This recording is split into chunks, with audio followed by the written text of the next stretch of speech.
Hello good afternoon dear students. हमारी +2 का subject home science का अध्ययन कर रहे हैं हम।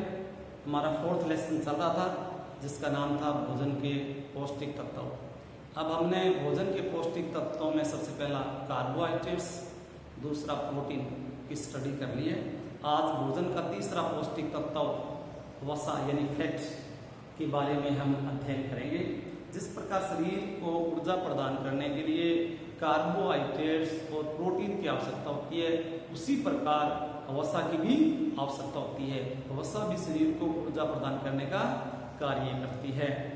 लेकिन ऊर्जा ये वसा हमें कहाँ से प्राप्त होती है, सबसे पहले ये जानना जरूरी है कि कौन से सोर्सेज हैं जहाँ से हमें वसा मिलती है। तो मुख्य रूप से दो ऐसे साधन हैं स्टूडेंट्स जिनसे हमें वसा प्राप्त होती है। वसा प्राप्त होने का सबसे पहला सोर्स है वो है वनस्पतिजन्य यानी वेजिटेबल सोर्स, यानी वनस्पति से प्राप्त होने वाली वसा। अब कौन सी चीजें हैं वनस्पति में, कौन सी जो पेड़ पौधे हैं या कौन से फल है या कौन सा अनाज है जिससे हमें वसा मिलती है। तो इसमें आते हैं बीज वाले जो अनाज हैं स्टूडेंट्स, जैसे मूंगफली है, सरसों है, तिल है, ठीक है। ये जो तेलीय अनाज हैं या तेलीय जो हमारी जो फसलें हैं उनसे हमें वसा मिलती है। दूसरा साधन है, सेकंड सोर्सेज है पशुजन्य साधन, यानी कि एनिमल सोर्सेज जिसको हम बोल सकते हैं, पशुओं से प्राप्त होने वाला वसा का साधन। इसके अंदर क्या होता है फ्रेंड्स, पशुओं से मिलने वाला दूध से जैसे हमें घी मिलता है, मक्खन मिलता है। इसी प्रकार जो जानवर होते हैं उन जानवरों की जो चर्बी होती है, मोटी चर्बी होती है, जैसे सुअर का मांस है, ठीक है, जो सुअर की चर्बी है, इनसे भी हमें वसा मिलती है। इसी प्रकार मछली है, मछली से भी हमें वसा मिलती है। तो एक वसा का साधन हमारे लिए होता है वनस्पति और दूसरा होता है पशु, यानी पशुओं से मिलने वाला दूध और पशुओं की चर्बी। और वनस्पति में क्या आ जाएंगे, जैसे मूंगफली है, बादाम भी है, ये सरसों भी है, यानी कि तेलीय बीज, वो बीज जिनके अंदर तेल निकलता है। अब हमारे शरीर के लिए वसा क्यों आवश्यक है, यानी वसा के क्या क्या कार्य हैं, फंक्शंस ऑफ फैट हम स्टडी करेंगे कि वसा लेना हमें क्यों जरूरी है। तो डियर स्टूडेंट्स, वसा का सबसे पहला कार्य है ऊर्जा प्रदान करना। जिस प्रकार कार्बोहाइड्रेट्स और प्रोटीन हमारे शरीर को ऊर्जा प्रदान करते हैं, उसी प्रकार वसा भी हमारे शरीर को ऊर्जा प्रदान करती है। 1 ग्राम वसा के अंदर 9 कैलोरी हमें ऊर्जा प्राप्त होती है, जबकि 1 ग्राम कार्बोहाइड्रेट्स के अंदर 4 कैलोरी और 1 ग्राम प्रोटीन के अंदर भी 4 कैलोरी ऊर्जा है वो हमें मिलती है। तो इस प्रकार वसा से प्राप्त होने वाली जो ऊर्जा है वो कार्बोहाइड्रेट्स और प्रोटीन से प्राप्त होने वाली ऊर्जा का 2 गुना से भी अधिक है।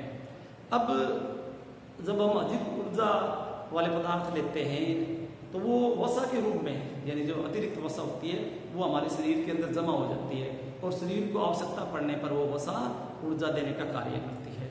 अब दूसरा ऊर्जा का वसा का कार्य है शरीर के तापमान को सामान्य रखना।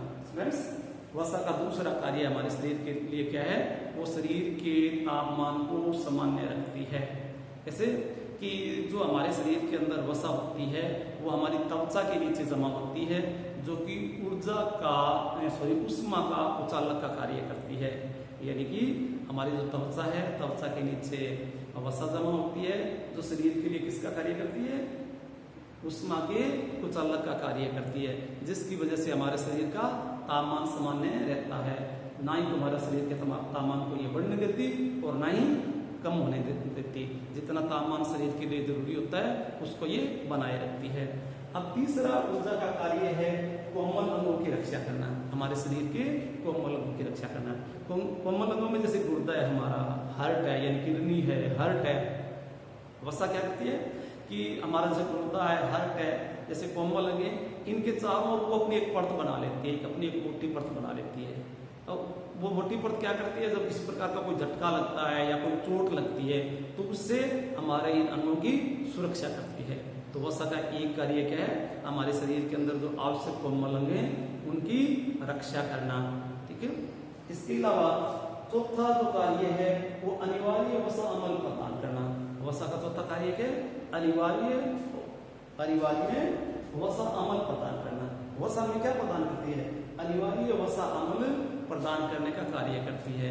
यानी जो अनिवार्य वसा अमल होते हैं ये हमारे शरीर के तंतु हैं, उन तंतुओं को की सामान्य रचना में और उनको कार्य करने में सहयोगी होते हैं। यानी जो अनिवार्य वसा अमल होते हैं वो तंतुओं की सामान्य रचना और कार्य के लिए जरूरी होते हैं, जो कि हमें कहाँ से मिलते हैं? वसा से मिलते हैं।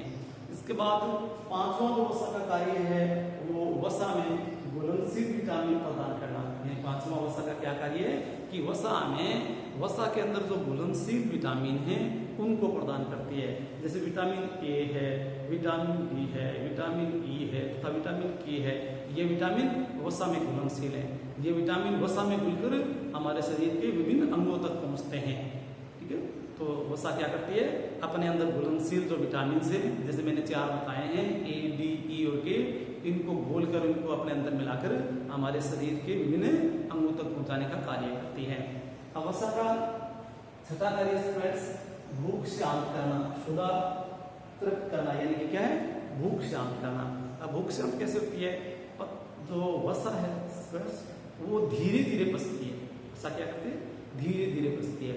अब धीरे धीरे पचने की वजह से क्या होता है कि ये हमारे शरीर में लंबे समय तक भूख नहीं लगने देती। ठीक है, हमारी भूख को ही शांत रखती है, हमें बार बार खाने की जरूरत नहीं पड़ती। ठीक है, तो हम जब लंबे समय तक भोजन हमें ना करना पड़े, इसके लिए हम क्या करते हैं? अधिक वसा का प्रयोग करते हैं। इसके अलावा जो आत्मा कार्य है वो सातवां कार्य, सातवां अंगों को चिकनाई प्रदान करना। वसा का सातवां कार्य के अंगों को चिकनाई प्रदान करना। वसा है वो हमारे शरीर के अंगों को चिकनाई प्रदान करती है। इससे हमारी जो त्वचा है यानी हमारी जो चमड़ी है वो सुंदर और आकर्षक होती है, चिकनाई युक्त होती है।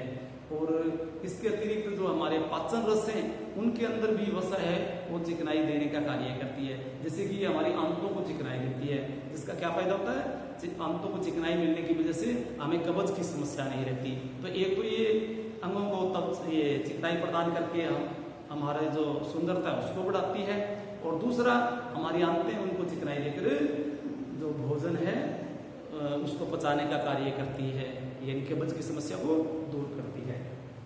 इसके अलावा आत्मा भोजन को स्वादिष्ट बनाना। वसा का आत्मा कार्य है स्टूडेंट्स भोजन को स्वादिष्ट बनाना।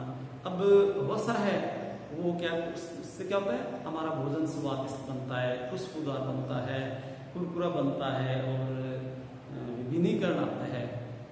यानी हमें विभिन्न प्रकार का भोजन उसके अंदर बना सकते हैं।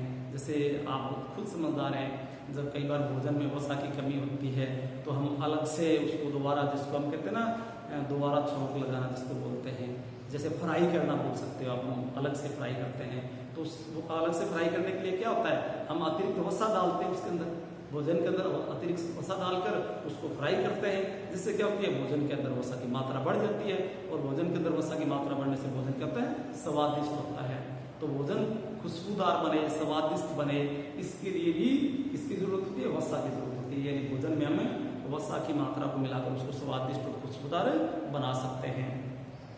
नोमस्पेट्स वसा का हमारे शरीर के लिए जो नौवां कार्य है वह प्रोटीन को शरीर निर्माण के लिए बचाना।